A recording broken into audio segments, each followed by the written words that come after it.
अपनी ही बेटी को मैंने लड़के को चुंबन करते देख लिया था। एक तरफ मन में गुस्सा था एल, दूसरी तरफ मन में ग्लानि की ये क्या देख लिया। मेरी बेटी पढ़ने में काफी होनहार थी, हमेशा क्लास में अव्वल आती थी। अच्छे नंबर आने के कारण उसने बोला, पापा मुझे दिल्ली जाकर पढ़ाई करनी है।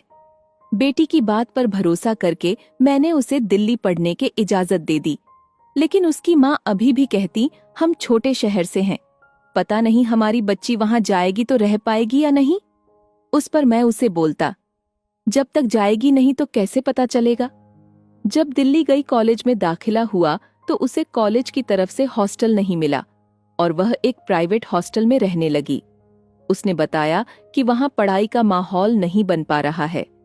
तब मैंने और पत्नी ने निर्णय लिया कि थोड़ा हाथ दबाकर चलेंगे, बेटी को एक अपना कमरा दिला देते हैं। जैसे तैसे करके मैंने एक फ्लैट दिलाया। धीरे धीरे उसमें सभी चीजें जैसे गद्दे, पंखे, कूलर आदि लगवाए। गर्मी पड़ने पर फ्रिज लिया, टीवी लिया, स्टडी टेबल लिया। लगभग 6 महीने बाद मैं उससे मिलने उसके फ्लैट पर गया। मुझे पता चला कि उसकी दोस्ती लड़कों से भी है और लड़कियों से भी, पर मुझे अपनी बच्ची पर भरोसा था। अक्सर उसके दोस्त उसके पास पढ़ने आते थे क्योंकि वो काफी होनहार थी। लेकिन एक दिन उसका दोस्त आता है और वो दोनों कमरे में पढ़ने जाते हैं। मैं किसी काम से नीचे गया था, ऊपर हाल में गया और मुझे लगा दोनों पढ़ रहे हैं। एक गर्म कॉफी पिला देता हूँ और ये पूछने के लिए जैसे ही मैं कमरे में घुसा देख दोनों एक दूसरे को गले लगाकर किस कर रहे थे। मुझे देखते ही वो लड़के को दूर कर दी और लड़का घबराकर खड़ा हो गया। मैं आत्मग्लानि में चूर था, ये सोचकर कि ये मैंने क्या देख लिया। मैंने सिर नीचे किया और सॉरी बोलते हुए बाहर आया। मेरे अंदर गुस्सा भी था और आत्मग्लानि भी।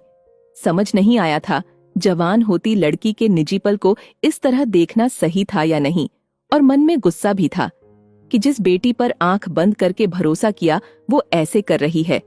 एक पल मन किया बेटी को डांटूं और उस लड़के को मारकर भगाऊं। तभी गुस्से में लाल मेरी बेटी आती है और बोलती है, पापा ये क्या तरीका है। मैं हैरान था और बोला, तरीका? उसने कहा, हाँ तरीका, किसी के कमरे में आने से पहले नॉक करके आना चाहिए, ये बेसिक बात है। मैंने बोला, हाँ आना तो चाहिए बेटा, लेकिन मुझे ध्यान नहीं था क्योंकि हमने कभी अपने घर में ऐसा किया नहीं। उसने तुरंत बोला, पापा आपने अपने घर में नहीं किया, पर ये मेरा घर है, मेरा स्पेस है, आखिर मेरी भी कोई प्राइवेसी है या नहीं। मैंने बोला, हाँ बेटा गलती हो गई, आगे से ध्यान रखूंगा। और इसके बाद वो अपने कमरे में वापस चली गई। उसका दोस्त अपने घर चला गया और मैं सोफा पर बैठा था। तभी मेरी नजर पंखे पर गई, दीवारों पर गई, घर में रखे फ्रिज पर गई, कंप्यूटर पर गई, चूल्हे पर गई, और मैंने सोचा मैंने और पत्नी ने अपना पेट काटकर बेटी को दूसरी गृहस्थी बसाई। देखा जाए तो एक सामान मेरा है, घर का किराया मैं दे रहा हूं, फिर मेरी बेटी ये कैसे कह सकती है ये उसका घर है।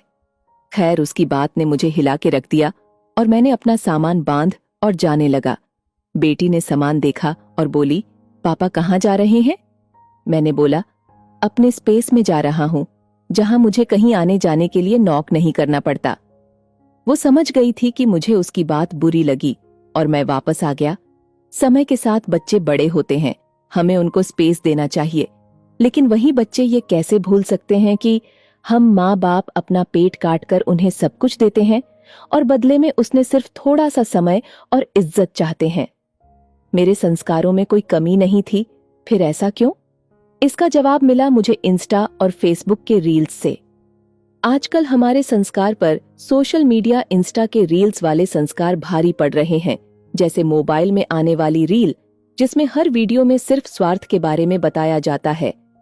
हर वेब सीरीज और रील्स में अर्धनग्न और बेहयाई और जिस्म की नुमाइश सिखाया जाता है और लिव इन रिलेशनशिप में रहना सिखाया जाता है। ये हैं सोशल मीडिया वाले संस्कार जो हमारे संस्कार पर भारी पड़ रहे हैं।